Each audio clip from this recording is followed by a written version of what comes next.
కలెక్టరేట్లో ఇన్ఛార్జి మంత్రి నారాయణ అధ్యక్షతన జిల్లా అభివృద్ధి కమిటీ సమావేశానికి హాజరైన జిల్లా ఎమ్మెల్యేలు ఎమ్మెల్సీలు కలెక్టర్ షణ్మోహన్ ఇతర అధికారులు జిల్లాలోని కొన్ని సమస్యలపై డిఆర్సి సమావేశంలో చర్చించాము.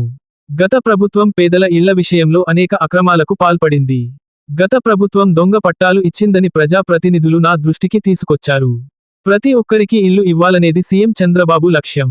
10 లక్షల కోట్లు అప్పు చేసి వెళ్లిపోయారు. ఇప్పుడు దిక్కుతోచక ఏదేదో మాట్లాడుతున్నాడు తెలియజేస్తూ ఈ కార్యక్రమాన్ని కొనసాగించారు. ప్రింట్ చేసి ఇచ్చేశారు.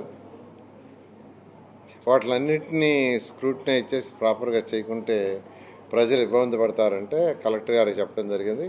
అయితే మళ్ళా కలెక్టర్ గారు ఎమ్మెల్యేలు కూర్చొని దాని మీద ఫస్ట్ ఒక డిస్కషన్ చేస్తామని నిర్ణయించుకున్నారు. కాన్స్టిట్యున్సీ వైజ్ డిస్కస్ చేసి ఎవరికి అన్యాయం జరగకుండా, ఎందుకంటే ముఖ్యమంత్రి గారు చాలా క్లియర్గా ఉన్నారు, ప్రతి ఒక్కరికి హౌస్ ఇవ్వాలి.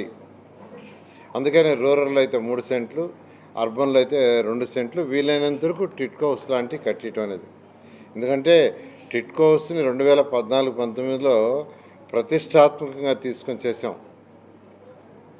ఆ రోజు ముఖ్యమంత్రి గారు నాకు చెప్పింది ఒకటే, ప్రతి మహిళ తన భర్తతో పిల్లలతో ఆనందంగా ఉండి ఇల్లు కట్టమన్నారు. ఎంత ఖర్చైనా పర్వాలేదని. Like, share, subscribe. మరిన్ని వీడియోల కోసం గంట సింబల్ ని క్లిక్ చేయండి. Thanks for watching this video.